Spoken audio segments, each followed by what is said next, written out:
Before Halloween, there was Samhain, the holiday that started it all. Over 2,000 years ago, Samhain was basically the Celtic New Year. It marked the end of spring, summer, and the harvest, and the beginning of winter.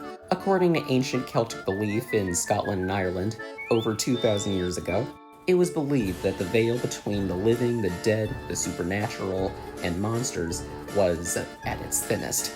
It was believed that the undead and the spirits would arise at sunset. To fend off these spirits, the living would dress up as monsters and spirits themselves. They would dress up as monsters to scare them away. They would light bonfires and dance around them to ward off evil. And they would leave food and offerings to appease the wandering spirits. The annual tradition would always end the next day on November 1st, or what we now know as November 1st. In the 7th century, Samhain was eventually Christianized. In the 7th century, Pope Boniface IV established the newly Christianized holiday in May. It was eventually changed in the 8th century, changed by Pope Gregory III, aligning it with Samhain.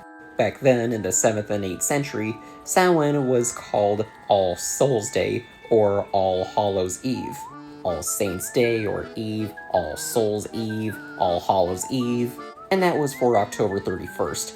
November 1st was called All Hallows' Day.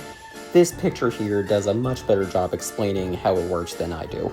Traditions from the old Samhain holiday were merged with All Hallows' Eve, All Saints' Day, All Souls' Day.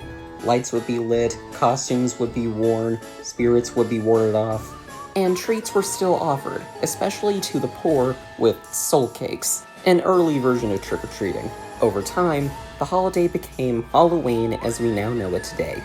Happy Halloween, everyone, and if you want more content about holidays, follow for more.